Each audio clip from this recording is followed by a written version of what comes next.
Down చేస్తే కదా కాదు. అందరికీ నమస్కారం. ఈరోజు రాష్ట్ర వ్యాప్తంగా జగన్మోహన్ రెడ్డి గారి ప్రభుత్వంలో ఈ రాష్ట్ర ప్రజల పేదవారి బిడ్డలందరూ కూడా డాక్టర్లు కావాలని ఒక మంచి ఆలోచనతోటి పేదవారి అందరికీ మెరుగైన వైద్యం అందించాలని ఒక సంకల్పంతో దాదాపు రాష్ట్రంలో ఉన్నటువంటి ప్రతి జిల్లాలోనూ ఒక మెడికల్ కాలేజ్ ఉండాలి, ఒక హాస్పిటల్ నూతనంగా నిర్మించాలని చెప్పేసి ఒక బృహత్తర కార్యక్రమానికి శ్రీకారం చుట్టిన విషయం మీ అందరికీ తెలిసిందే. స్వాతంత్రం వచ్చినప్పటి నుంచి ఆంధ్ర రాష్ట్రంలో 12 మెడికల్ కాలేజీలు ఉంటే 12 గవర్నమెంట్ మెడికల్ కాలేజీలు ఉంటే ఒక్క జగన్మోహన్ రెడ్డి గారి హయాంలో 5 సంవత్సరాలలో 17 మెడికల్ కాలేజీలకి పర్మిషన్ తెచ్చుకోవడం అనేది చాలా గొప్ప విషయం, ఒక చరిత్రాత్మకమైన విషయం అని చెప్పేసి కూడా తెలియజేస్తున్నాం. మరి అందులో భాగంగా 14 సంవత్సరాల పాటు అప్పటిదాకా ముఖ్యమంత్రిగా పరిపాలించినటువంటి వ్యక్తి ఒక్క మెడికల్ కాలేజీ కూడా ఆయన హయాంలో తీసుకురాలేకపోతే జగన్మోహన్ రెడ్డి గారి హయాంలో 5 మెడికల్ కాలేజీలు, దాదాపు 6 మెడికల్ కాలేజీలు ప్రారంభించిన విషయాన్ని కూడా ఈరోజు ప్రజల దృష్టికి తీసుకొస్తున్నాం. అంటే కేవలం తన హయాంలో ఒక్క మెడికల్ కాలేజ్ కూడా తీసుకురాలేకపోయాను అనే ఒక విషయాన్ని ప్రజలు చర్చించుకుంటున్నారు. ఆ విషయం చర్చించుకోకుండా చేయాలి, జగన్మోహన్ రెడ్డి గారి చేసినటువంటి ప్రయత్నాన్ని కూడా విఫలం చేయాలని చెప్పేసి ఈరోజు పేదవారి మీద కక్ష కట్టినటువంటి వ్యక్తి ఎవరయ్యా అంటే ఈనాటి మన ముఖ్యమంత్రి చంద్రబాబు నాయుడు గారని చెప్పుకోవాలి. ఈ కూటమి ప్రభుత్వం పేదవారికి మంచి చేస్తారేమో అని చెప్పి ఆశతోటి వాళ్ళకి ఓట్లు వేసిన పరిస్థితి చూసాం. కానీ ఈరోజు పేదవారి నడ్డి విరిచే విధంగా ఈ కూటమి ప్రభుత్వంలో ప్రతి ఒక్క నిర్ణయం కనపడుతుంది. ఇది ప్రభుత్వమా, ప్రజల ప్రభుత్వమా, లేకపోతే ప్రైవేట్ వాళ్ళ ప్రభుత్వమా అనేది అర్థం కానటువంటి పరిస్థితి. ఏది మాట్లాడినా సరే ప్రైవేట్ పరం చేస్తాము, ఏది మాట్లాడినా సరే ప్రైవేట్ వ్యక్తులకి దారాదత్తం చేస్తాము, అమ్మేస్తామని చెప్పేసి ఈరోజు ప్రతి ఒక్కటి కూడా దారాదత్తం చేసే విధంగా ప్రభుత్వ ఆస్తులన్నీ కూడా ఈరోజు ప్రైవేట్ వ్యక్తులకు అందజేసే విధంగా ఈ కూటమి ప్రభుత్వంలో నిర్ణయాలు చూస్తూ ఉన్నారు. అతి తక్కువ ధరకి మన లూలు వాళ్ళకి ల్యాండ్ కట్టబెట్టడంతో పాటు ఈరోజు మెడికల్ కాలేజీలు అన్ని కూడా ప్రైవేటు వారికి అమ్మేస్తామని చెప్పడం అనేది సిగ్గుచేటైన విషయం. ఒకవైపు ఏమో 2 లక్షల కోట్ల రూపాయలతోటి అమరావతిని నిర్మిస్తానని చెప్పేసి ప్రగల్భాలు పలుకుతున్నటువంటి ఈ వ్యక్తి 5,000 కోట్లతోటి పేదవారి కోసం, పేదవారి ఆరోగ్యం కోసం ఖర్చు పెట్టలేరా అంటే మా దగ్గర డబ్బులు లేవని చెప్తున్నటువంటి పరిస్థితి. మేము ఒకటే ప్రశ్నిస్తున్నాం, 5,000 కోట్లు లేకపోతే 2 లక్షల కోట్లు యాడ్ నుంచి తీసుకొస్తారని చెప్పేసి అడుగుతాను. మరి 2 లక్షల కోట్లు నిజమైతే అమరావతికి మీరు ఖర్చు పెట్టాలనుకుంటుంటే దాంట్లోంచి ఒక 5,000 కోట్లు పేదవారి ప్రాణాల కోసం ఖర్చు పెట్టలేరా అని చెప్పేసి అడుగుతాను. ఈరోజు 17 మెడికల్ కాలేజీలు అంటే దాదాపు ఎంతమంది పేదవారి విద్యార్థులు ఈరోజు డాక్టర్లు అవుతారో ఒకసారి ఆలోచించమని చెప్పి కోరుతున్నా. ఈరోజు ఏ కేటగిరీలో దాదాపు 50% సీట్లు అంటే 6 మెడికల్ కాలేజీలో 900 సీట్లు ఉంటే 450 సీట్లు పేదవారి కోసం కాదా అని చెప్పేసి అడుగుతా ఉన్నాం. ఏ కేటగిరీలో చదువుకోవాలనే కళలాగా మిగిలిపోకూడదు, సీట్లు పెరిగితే వాళ్ళందరి భవిష్యత్తు బాగుంటుంది అని చెప్పేసి ఈరోజు పేదవారందరూ చేర్చుకుంటున్న పరిస్థితుల్లో, కాలేజీలు పూర్తయినటువంటి పరిస్థితుల్లో పులివెందుల లాంటిది, ఆదోని లాంటిది ఇలా ఇంకొక 5 కాలేజీలు తెరుచుకోవాల్సినటువంటి పరిస్థితుల్లో ఈరోజు మాకు ఈ సీట్లు అవసరం లేదని చెప్పేసి వెనక్కి పంపించడం ఇది తీవ్రమైన చర్య. ప్రజల ప్రాణాలను సైతం లెక్క చేయనటువంటి ఈ కూటమి ప్రభుత్వం బుద్ధి చెప్పాలి. తగిన రోజుల్లో ప్రజలందరూ కూడా దీన్ని గుర్తించాలని చెప్పేసి మేము కోరుతున్నాం. ఎందుకంటే ఎన్ని ధర్నాలు చేసినా, ఎన్ని ర్యాలీలు చేసినా, ఎన్ని సంతకాలు చేసినా సరే వీరికి పెడచెవిన పెట్టినటువంటి పరిస్థితి కనపడుతోంది. కాబట్టి ప్రజల నుంచి రావాలి, ప్రజల్ని చైతన్యపరచాలనే ఉద్దేశంతో ఈరోజు వైఎస్ఆర్సీపీ స్టూడెంట్ ఆధ్వర్యంలో, వైఎస్ఆర్సీపీ పార్టీ ఆధ్వర్యంలో జరిగినటువంటి ఈ ర్యాలీని విజయవంతం చేసిన ప్రతి ఒక్కరికి మా ధన్యవాదాలు తెలియజేస్తున్నాం. ఇక్కడే మన వెనకల, ఆ గోడ వెనకల కనపడుతుంది నంద్యాల మెడికల్ కాలేజ్. ఈ నంద్యాల మెడికల్ కాలేజ్ కోసం ఎంతో శక్తి వంచన లేకుండా పోరాడి 150 మంది పిల్లలకి ఈరోజు సీట్లు తీసుకురావడం జరిగింది. పీజీ సీట్లు 16 సీట్లు ఈరోజు నంద్యాల మెడికల్ కాలేజ్కి వచ్చినాయని చెప్పడానికి కూడా చాలా గర్వపడతా ఉన్నాం. 16 మెడికల్ కాలేజీలు పీజీ సీట్లు రావడం అనేది ఒక చరిత్ర. ఇటువంటి ఈ కాలేజీలో చదువుకున్న పిల్లాడు స్టేట్ ఫస్ట్ రావడం అనేది కూడా ఇంకొక చరిత్ర. సెకండ్ ఇయర్ కూడా 11 మంది డిస్టింక్షన్ లో మళ్ళీ పాస్ అయినారు. మరి ఇంత మన మంచి పనులు జరుగుతున్నటువంటి ఈ పరిస్థితుల్లో ఈ మెడికల్ కాలేజీని అమ్మాలి అని చెప్పి చూడడం ఎవరి కోసం అని చెప్పేసి మేము అడుగుతా ఉన్నాం. ప్రైవేటు వ్యక్తుల వ్యాపారాలని కాపాడడం కోసమా ఈ ప్రభుత్వం ఉన్నది అని చెప్పేసి మేము ప్రశ్నిస్తున్నాం. కాబట్టి ఇప్పటికైనా సరే ఈ కూటమి ప్రభుత్వ పెద్దలు కళ్ళు తెరుచుకోవాలి, వారి తీసుకున్నటువంటి నిర్ణయాల్ని వెనక్కి తీసుకోవాలి. గవర్నమెంట్ తరఫున ఈ ప్రభుత్వ మెడికల్ కాలేజీలన్నీ కూడా నడపడంతో పాటు ఇంకా మెరుగైన సౌకర్యాలు కల్పించాలని చెప్పేసి కూడా కోరుతున్నాం. ఎందుకంటే ఈ మధ్యనే ఈ ప్రభుత్వ మెడికల్ కాలేజ్ శాంక్షన్ అయిన తర్వాత మనకి ఎన్నో మంచి మంచి అవకాశాలు వస్తున్నాయి. ఈరోజు క్రిటికల్ కేర్ కోసం సెంట్రల్ గవర్నమెంట్ మళ్ళీ ఫండ్స్ కూడా ఇచ్చింది. ఎందుకంటే మనకి మెడికల్ కాలేజీ హాస్పిటల్ ఉన్నందుకు క్రిటికల్ కేర్ కోసం కూడా మళ్ళీ ఈరోజు ఫండ్స్ కేటాయించిన విషయాన్ని కూడా గుర్తు చేస్తూ ఉన్నా. మరి ఈ మెడికల్ కాలేజ్ విజయవంతం అయింది కాదా అని చెప్పేసి అడుగుతా ఉన్నా. ఈరోజు ఇక్కడ మంది పిల్లలు ఇంతమంది చదువుకుంటున్నారు, వారికి ఏ సమాధానం చెప్తుంది ఈ కూటమి ప్రభుత్వం అని చెప్పేసి ప్రశ్నిస్తున్నాం. రేపొద్దున ఏ కేటగిరీలో చదువుకోవాలన్నా బి కేటగిరీలో చదువుకోవాలనుకున్న పిల్లలకి ఏం సమాధానం చెప్తుంది ఈ కూటమి ప్రభుత్వం అని చెప్పేసి ప్రశ్నిస్తున్నాం.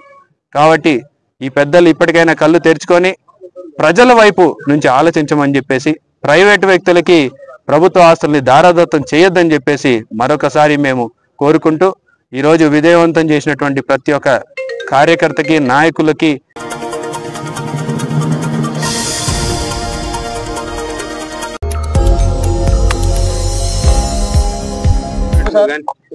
అందరికీ నమస్కారం. మనం చూస్తా ఉన్నాము ఇప్పటి ముఖ్యమంత్రి అరాచకాలు ఏ రకంగా జరుగుతున్నాయి, ఆంధ్ర రాష్ట్రాన్ని ఏ రకంగా అధోగతి పాలు చేస్తా ఉన్నాడు అనేది క్లియర్ గా ప్రజలకందరికీ అర్థమవుతా ఉంది. పొరపాటున మేము ఎన్నుకున్నాము అని చెప్పేసి ప్రజలకు అర్థమయ్యే రకంగా వీళ్ళ దరిద్రపు పరిపాలన జరుగుతూ ఉంది. ఏ వ్యక్తికైనా ఏ మనిషికైనా కావాల్సింది విద్యా, వైద్యం. ఆ రెండిటిని తన కడుపు నింపుకోవడం కోసం, తన వాళ్ళ కడుపు నింపుకోవడం కోసం ప్రైవేటీకరణ చేయడము దారుణాతి దారుణం. ఈరోజు వరకు మా జగన్మోహన్ రెడ్డి విద్యను, వైద్యాన్ని భారతదేశ చరిత్రలో ఎవరూ చెయ్యలేనంత అధునాతన విధానంలో విద్యను అందించడం మనమందరము చూసాం. అలాగే వైద్యము పేదవాళ్లకు అందుబాటులోకి రావాలని చెప్పేసి ఆంధ్రప్రదేశ్లో ఎప్పుడు చరిత్రలో లేని రకంగా 17 మెడికల్ కాలేజీలను పర్మిషన్ తీసుకొని వచ్చి అందులో 5 మొదలయ్యి నంద్యాలలో కూడా ఒకటి మొదలు కావడం మనమందరం చూస్తా ఉన్నాము. అటువంటి బ్రహ్మాండమైన పథకాన్ని తన స్వార్థ రాజకీయం కోసం, తన కడుపు నింపుకోవడం కోసం కల్లిబుల్లి మాటలు చెప్పి పీపీ మోడ్లో ప్రైవేట్ పరం చేయడము, నిస్సగ్గుగా ఇది మంచిది అని చెప్పడము చంద్రబాబు నాయుడుకు తప్ప ఎవరికి చెల్లింది కాదు. మళ్ళీ దానికి ఎన్నో రకాలుగా వాగ్దానాలు చెబుతూ అబద్ధపు, తన మంత్రివర్గంతో అబద్ధపు వాగ్దానాలు చెబుతూ మనం చూసాం. హోమ్ మినిస్టర్ వంగలపూడి అనిత గారు నంద్యాల మెడికల్ కాలేజీ రన్ అవుతా ఉంటే ఇది అండర్ కన్స్ట్రక్షన్ అని చెప్పడము వాళ్ళ విఘ్నతకు వదిలేస్తా ఉన్నాము. ఎంత సిగ్గుచేటు, ఎంత పనికిమాల పనులు. మేము మా జగన్మోహన్ రెడ్డి ఆదేశాల మేరకు మెడికల్ కాలేజీలను ప్రైవేటీకరణను ఖచ్చితంగా అడ్డుకుంటాం. ప్రైవేటీకరణ చేసేది రద్దు చేసేంత వరకు మేము దానికోసం పోరాడతాం. మా జగన్మోహన్ రెడ్డి క్లియర్గా చెప్పాడు, వచ్చే మా ప్రభుత్వంలో ప్రైవేట్ మెడికల్ కాలేజీలు ఎవరైనా ప్రైవేట్లో తీసుకుంటే వాటినన్నిటినీ రద్దు చేసి ప్రజల కోసం, ప్రజల మంచి కోసం దాన్ని ప్రభుత్వమే టేక్అవుట్ చేస్తుంది, ప్రజలకు మెరుగైన వైద్యాన్ని చేస్తుంది అని చెప్పేసి చెప్పడానికి మేము సంతోషిస్తున్నాం. ఖచ్చితంగా ఈ ప్రైవేటీకరణను చివరి వరకు మేము ప్రజల కోసం వాళ్లతో ఉండి వాళ్లతో పోరాడతామని చెప్పేసి చెబుతూ సెలవు తీసుకుంటాము.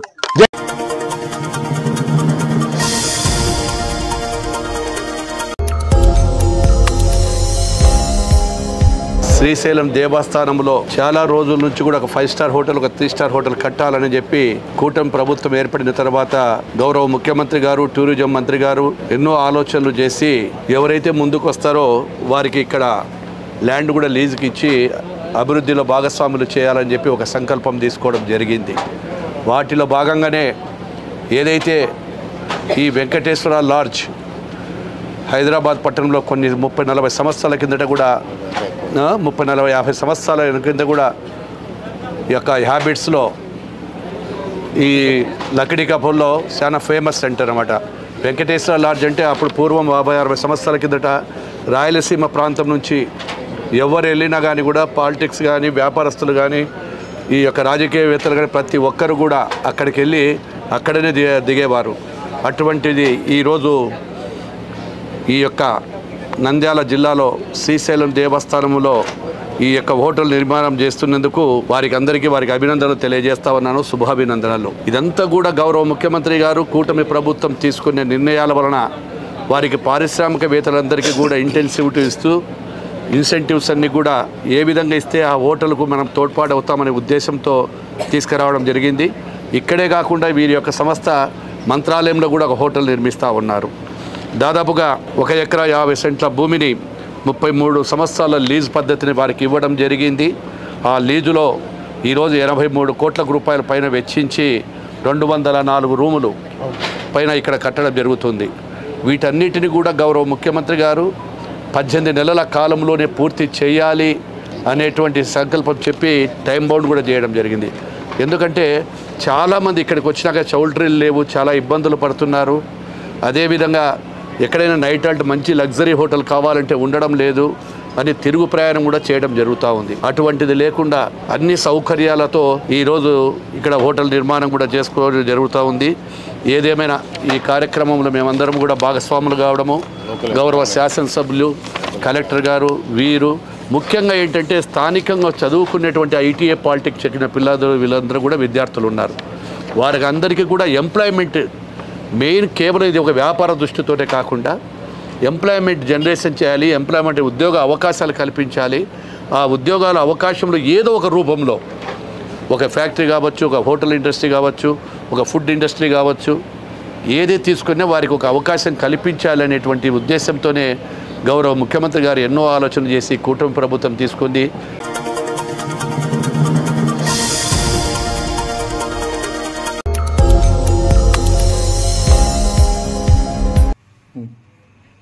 భారత విప్లవోద్యమ అగ్రనేత కామ్రేడ్ చంద్ర పుల్లారెడ్డి గారి 41వ వర్ధంతి సందర్భంగా ఈ నెల 19న హైదరాబాద్లోని సుందరయ్య విజ్ఞాన కేంద్రంలో ఆయన జ్ఞాపకార్థం సంస్మరణ సభ, అలాగే పుస్తక రచన ఆవిష్కరణ కూడా కార్యక్రమం కలదు. మరి ఈ సందర్భంగా ఈ యొక్క అమరవీరుల వారోత్సవాల సందర్భంగా కామ్రేడ్ చంద్ర పుల్లారెడ్డి భారత విప్లవ రాజకీయాల్లో ఒక చురుకైనటువంటి అగ్రపాత్ర పోషించినటువంటి వ్యక్తి. మరి ఈ దేశంలో తాడిత పీడిత అట్టడుగు వర్గాల హక్కుల కొరకు, మరి ఆదివాసుల హక్కుల కొరకు పోరాడినటువంటి యోధుడు. మరి ముఖ్యంగా గోదావరి నదిలోయ ప్రతిఘటన పోరాట ఉద్యమ నిర్మాత, సాయుధ పోరాట యోధుడు కామ్రేడ్ చంద్ర పుల్లారెడ్డి సంస్మరణ సభ హర్షించదగ్గ పరిణామం. మరి ఈ క్రమంలో ఈ దేశంలో ఇంకా పేదరికము, మరి ఆర్థిక అసమానతలు, ఈ యొక్క సాంఘిక రుగ్మతలు ఉన్నటువంటి సందర్భంలో వాటన్నిటినీ రూపుమాపడానికి ఆయన అలుపెరగని పోరాటాలు చేశాడు. ముఖ్యంగా ఈ యొక్క ఎవరైతే భూమి లేనటువంటి నిరుపేదలు ఉన్నారో, అట్టడుగు వర్గాలు, ఆదివాసుల హక్కుల కొరకు, వారికి భూ పంపిణీ కొరకు అనేక పోరాటాలు చేసినటువంటి విప్లవ యోధుడు కామ్రేడ్ చంద్ర పుల్లారెడ్డి. మరి ఇవాళ ఈ దేశంలో ఈ యొక్క కేంద్రంలో 3వసారి అధికారంలోకి వచ్చినటువంటి నరేంద్ర మోడీ మతతత్వ ఫాసిస్టు విధానాలకు వ్యతిరేకంగా ఈ దేశంలో ప్రజల మధ్య, కులాల మధ్య, మతాల మధ్య విభజన రాజకీయాలు చేస్తూ హిందూ మతోన్మాదాన్ని రెచ్చగొడుతూ మరి పబ్బం గడపడానికి బీజేపీ మతోన్మాద పార్టీ ప్రయత్నం చేస్తుంది. మరి వీటికి వ్యతిరేకంగా చంద్ర పుల్లారెడ్డి చూపించినటువంటి ప్రతిఘటన పోరాటాల ద్వారా, ఆయన చూపించినటువంటి పోరాట స్ఫూర్తితో ఈ దేశంలో మార్క్సిజం, లెనినిజం, మావో ఆలోచన విధానంతో నూతన ప్రజాస్వామిక విప్లవం కొరకు పోరాడమే ఆయనకు మనం అర్పించేటువంటి నిజమైన నివాళని చెప్పేసి ఈ సందర్భంగా తెలియజేస్తూ, ఈ కేంద్ర రాష్ట్ర ప్రభుత్వాలు అవలంబిస్తున్నటువంటి ప్రజా వ్యతిరేక, కార్మిక, రైతాంగ వ్యతిరేక విధానాలకు వ్యతిరేకంగా కామ్రేడ్ చంద్ర పుల్లారెడ్డి చూపినటువంటి పోరాట స్ఫూర్తితో మనమంతా ముందుకెళ్లాలని చెప్పి, ఆయన ఆశయాలను ముందుకు తీసుకెళ్లడానికి మనం కృషి చేయాలని చెప్పేసి ఈ సందర్భంగా విజ్ఞప్తి చేస్తున్నాం.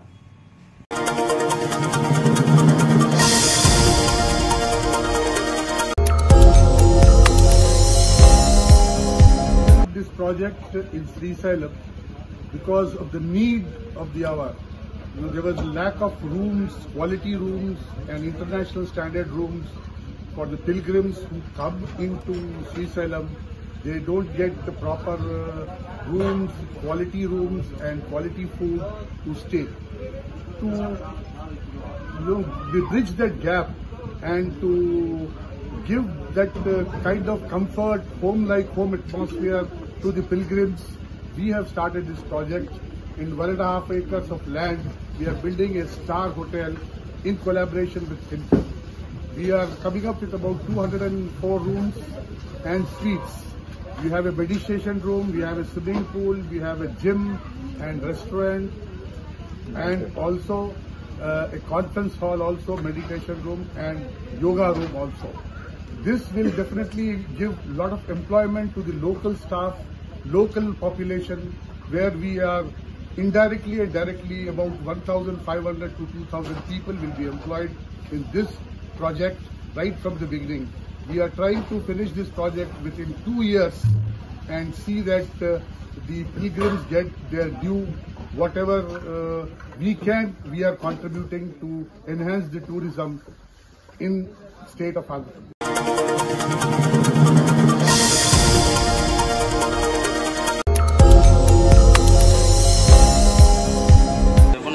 ఒక నిమిషము నీ పేరు చెప్పి ఏం విషయం ఏందన్నా? నా పేరు శ్రీనివాసులు, ఎక్స్-ఆర్మీ. నాకు అన్యాయం జరిగింది కాబట్టి మంద అన్యాయం ఏంటంటే నా ఇంటికి ఎదురుగా అక్బర్ అనే వ్యక్తి ఇల్లు కడుతున్నాడు. అది 3 నెలల నుంచి సచివాలయానికి చెప్తే హుసేన్ పట్టించుకుని వాళ్ళతో కుమ్మక్కై పట్టించుకోకపోయాడు. మున్సిపాలిటీ కమిషనర్కి ఇచ్చాము, కలెక్టర్కి ఇచ్చాము, స్పందనలో పెట్టాము. ఆ తర్వాత లాస్ట్కు వీరు కుదరక ఎమ్మెల్యే ఫారూక్ కాడికి పోయి సంతకం పెట్టించుకొచ్చి ఆయన లెటర్ రాసి ఇచ్చిండు తీసేయమని, అయినా కూడా పట్టించుకోలేదు. ఆ పట్నాయక్ అనే వ్యక్తి మున్సిపాలిటీ మీ అట్లాంటి ఆర్మీలు మేము ఎంతమంది చేసాము, మీ ఎంతమంది మంది తాగినా మేము పట్టించుకో, మాకు లెక్కలేదు, మా ఇష్టము అని అతని సచివాలయం హుసేన్ అనే ఇద్దరు కుమ్మకై అతనితో ఇల్లు కట్టి అతనితో కుమ్మకై ఈ పని నాకు ఈ స్థితికి తెచ్చి చేశారు. విషయం అతను అక్బర్ అనే వ్యక్తి నా ఇంటికి ఎదురుగా 15 అడుగుల రోడ్డు, చిన్న రోడ్లలో కింద 1/2 అడుగు రోడ్డు ఆక్రమించిండు, ప్లస్ పైన 2 అడుగులు పైన వచ్చిండు. మొత్తం 2.5 అడుగు రోడ్డు ఆక్రమించి ఇల్లు కట్టాడు. ఫస్ట్ కట్టం మొదలు పెట్టిన మించి మేము కంప్లైంట్ ఇచ్చినే వచ్చినాము. నేను ఒక్కనే కదా పక్క బజార్ మొత్తం, అయినా పట్టించుకోలేదు. ఏం పట్టించుకోకుండా ఉన్నారు. లాస్ట్ ఆఫీస్కి పోయి అడిగితే నీ అట్టల ఆర్మీలు ఎంతమంది వచ్చి ఏం చేసినా మందు తాగి వచ్చినా కూడా మేము పట్టించుకోకపోమన్నారు. ఎవరు అన్నది నాయక్ అనే వ్యక్తి. అతని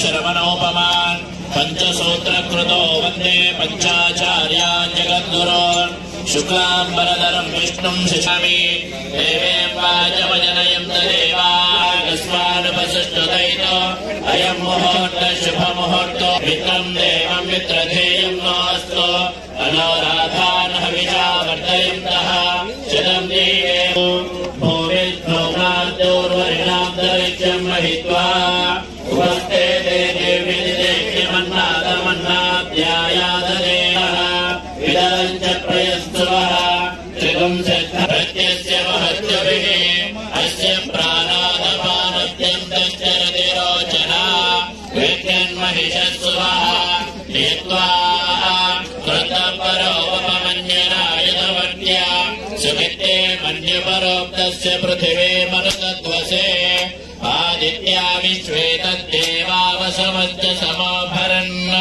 धनुर्धराय विद्महे सर्वसिद्धे च धीमहि तन्नो धरा प्रचोदयात्. వారికి ఇక్కడ ల్యాండ్ కూడా లీజ్కి ఇచ్చి అభివృద్ధిలో భాగస్వాములు చేయాలని చెప్పి ఒక సంకల్పం తీసుకోవడం జరిగింది. వాటిలో భాగంగానే ఏదైతే పట్టణంలో కొన్ని 30-40 సంవత్సరాల కిందట కూడా ఈ యొక్క హ్యాబిట్స్లో ఈ లక్డీ కపూర్లో చాలా ఫేమస్ సెంటర్ అనమాట. వెంకటేశ్వర లాడ్జ్ అంటే అప్పుడు పూర్వం 50-60 సంవత్సరాల కిందట రాయలసీమ ప్రాంతం నుంచి ఎవరు వెళ్ళినా కానీ కూడా పాలిటిక్స్ కానీ వ్యాపారస్తులు కానీ ఈ యొక్క రాజకీయవేత్తలు ప్రతి ఒక్కరు కూడా అక్కడికి వెళ్ళి అక్కడనే దిగేవారు. అటువంటిది ఈరోజు ఈ యొక్క నంద్యాల జిల్లాలో శ్రీశైలం దేవస్థానంలో ఈ యొక్క హోటల్ నిర్మాణం చేస్తున్నందుకు వారికి అభినందనలు తెలియజేస్తా ఉన్నాను. శుభాభినందనలు. ముఖ్యమంత్రి గారు కూటమి ప్రభుత్వం తీసుకునే నిర్ణయాల వలన వారికి పారిశ్రామికవేత్తలందరికీ కూడా ఇన్సెంటివ్స్ అన్ని కూడా ఏ విధంగా ఇస్తే ఆ హోటల్కు మనం తోడ్పాటు అవుతామనే ఉద్దేశంతో తీసుకురావడం జరిగింది. ఇక్కడే కాకుండా వీరి యొక్క సంస్థ మంత్రాలయంలో కూడా ఒక హోటల్ నిర్మిస్తూ ఉన్నారు. దాదాపుగా 1 ఎకరా 50 సెంట్ల భూమిని 33 సంవత్సరాల లీజ్ పద్ధతిని వారికి ఇవ్వడం జరిగింది. ఆ లీజులో ఈరోజు 83 కోట్ల రూపాయల పైన వెచ్చించి 204 రూములు పైన ఇక్కడ కట్టడం జరుగుతుంది.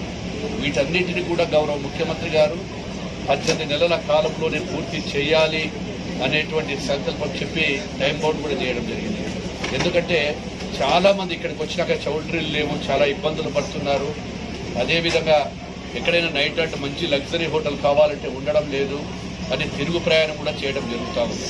అటువంటిది లేకుండా అన్ని సౌకర్యాలతో ఈరోజు ఇక్కడ హోటల్ నిర్మాణం కూడా చేసుకోవడం జరుగుతుంది.